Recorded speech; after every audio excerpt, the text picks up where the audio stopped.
नमस्ते बच्चों, विज्ञान के सेशन में आप लोगों का स्वागत है।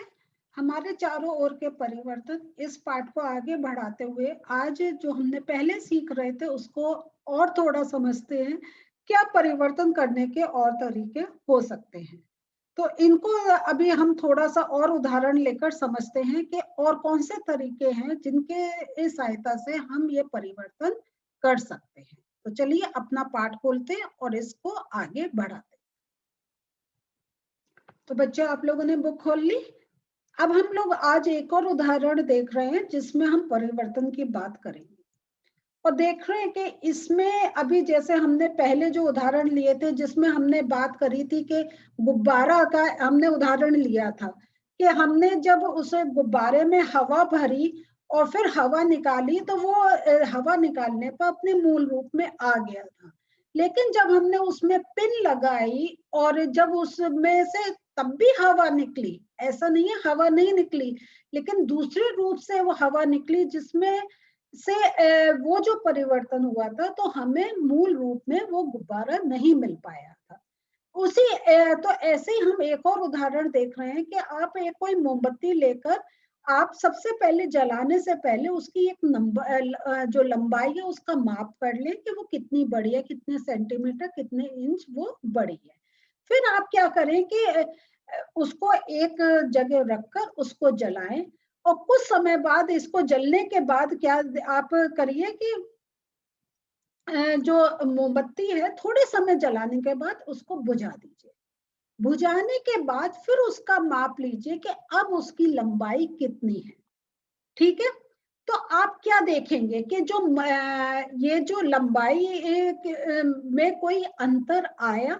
सबसे पहले आप मुझे इसका उत्तर दीजिए कि अगर जलाने के बाद जो मोमबत्ती है उसकी लंबाई में कोई अंतर आया या नहीं आया, सोच के बताएं।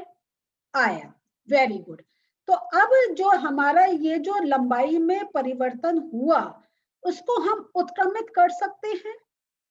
अब आपको उत्क्रमित तो समझ में आ गया, बिल्कुल ठीक है। अगर अभी भी किसी बच्चे को नहीं आया मैं फिर से बोलूंगी कि जो वो कम उसकी जो पहले इतनी लंबी थी, यहाँ देखिए अब इतनी हो गई जलाने के बाद। अब हम उस मोमबत्ती को क्या फिर इतना बड़ा जो मूल रूप उसका था उसमें कर सकते हैं, उसकी लंबाई उतनी रख सकते हैं? हम नहीं रख सकते हैं, है ना।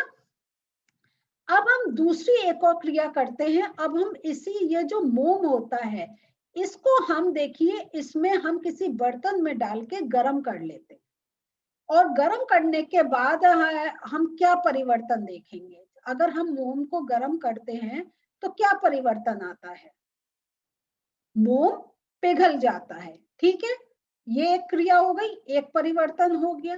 अब हम जो मोम पिघला है अब हम उसको ठंडा करने के लिए रख दें, तब हम उसमें फिर कुछ परिवर्तन आएगा। पिघला हुआ मोम क्या होगा? अपने मूल रूप में आ जाएगा और वो फिर से जो एक हमें सॉलिड एक ठोस रूप में था वो हमें ठोस रूप में मिलेगा। तो अभी हमने देखा, देखिए कि वो ही मोम है, लेकिन जब वो मोमबत्ती बना के जब हम उसका प्रयोग कर रहे थे तो उसकी जो लंबाई है उसमें कमी आ गई और लंबाई वो उत्क्रमित नहीं हो सकती थी। लेकिन अगर हम ठोस मोम को लेकर उसको कोई भी आकार नहीं दिया है, सिर्फ हमने मोम लिया उसको पिघला रहे हैं, उसको जब गर्म कर रहे हैं वो एक पिघल रहा है, ठंडा करने पे वो फिर से संकुचित हो रहा है और अपने मूल रूप में आ रहा है। लेकिन मोम मोम देखिए दोनों में मोम है, लेकिन जो है हमने जो जिस टाइप से परिवर्तन करा, जिस रूप में परिवर्तन करा उससे हमें एक क्रिया जो है हमारी वो उत्क्रमित हो सकती है, दूसरी क्रिया उत्क्रमित नहीं हो सकती है। तो इससे और थोड़ा सा हम एक और उदाहरण लेते हैं। हम यहाँ पे लेते हैं एक उदाहरण धूप बत्ती का। धूप बत्ती पूजा करते हुए जलाते, ऐसा तो नहीं है कि आपने कभी देखी नहीं होगी। अगरबत्ती भी हम कह सकते हैं, ठीक है। अब धूप बत्ती में आपको क्या परिवर्तन दिखाई देता है जब आप थोड़ी देर उसको जला देते हैं? वो हमें एक राख मिलती है ना। हमें वो जो मूल रूप धूप बत्ती का वो अब हमें कहीं जलाने के बाद अगर कोई हमसे पूछे कि वो कौन से रंग की थी, वो किस आकृति की थी, क्या हम बता सकते हैं? नहीं बता सकते। पूरा एक परिवर्तन उसके अंदर आ गया। तो जब धूप बत्ती जलती है तब वो क्या करती है? तो जलने पर कुछ नए पदार्थ वो बनाती है और उसमें क्या होता है, कुछ राख तथा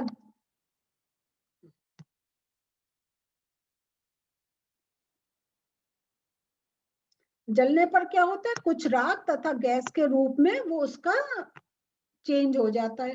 ठीक है, कुछ राख तथा गैस के रूप में उसमें चेंज आ जाता है। अब इन गैसों को हम क्या है, हम कह रहे हैं गैस बन रही है, क्या हम गैस देख सकते हैं? आज हम कह रहे हैं हम ऑक्सीजन अंदर लेते हैं, तो क्या हमें ऑक्सीजन दिखाई दे रही है? कार्बन डाइऑक्साइड बाहर निकाल रहे हैं, क्या हमें कार्बन डाइऑक्साइड बाहर दिखाई दे रही है? नहीं, है ना, क्योंकि हमें गैस हमें विजिबल नहीं होती, हम गैस को नहीं देख पाते हैं। लेकिन हम कह रहे हैं वो गैस रूप में बदल रही है। क्यों, किस कारण से हम बोल पा रहे हैं?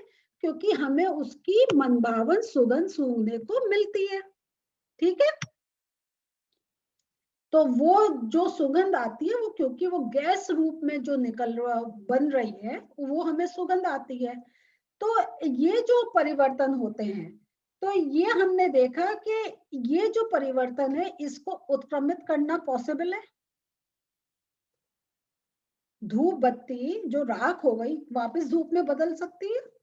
नहीं, ये उत्क्रमित नहीं हो सकती है। और इसी प्रकार अगर हम देखें माचिस की तीली, उस वो भी जलने, जब हमने उसको रगड़ दी तो वो जले। तो हम रगड़ देना और जलना एक परिवर्तन हुआ, लेकिन ये परिवर्तन उत्क्रमित नहीं हो सकता है। तो आज हम लोगों ने बहुत से उदाहरण देखे, फिर से हमने देखा कि कुछ उत्क्रमित हो सकते हैं, कुछ उत्क्रमित नहीं हो सकते। तो चलिए पहले हम लिस्ट देखते हैं, आज हमने कौन कौन से उदाहरण देखे।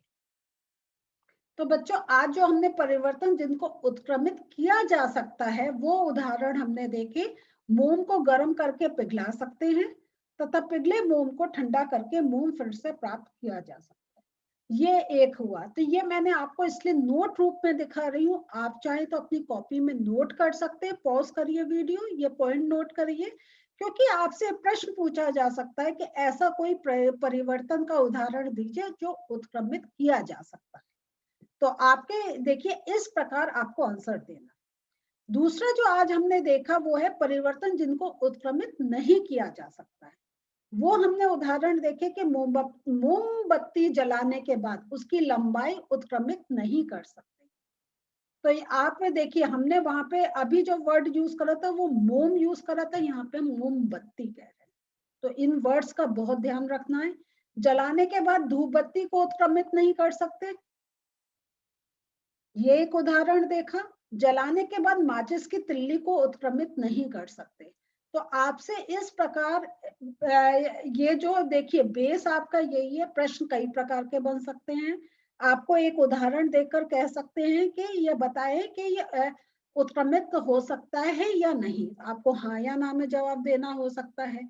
या वो एक उदाहरण देकर कहें कि ये जैसे जलाने के बाद माचिस की तीली उत्क्रमित हो सकती है। अब आपको बताना है ये सही है या गलत है, जैसे ट्रू और फॉल्स आता है।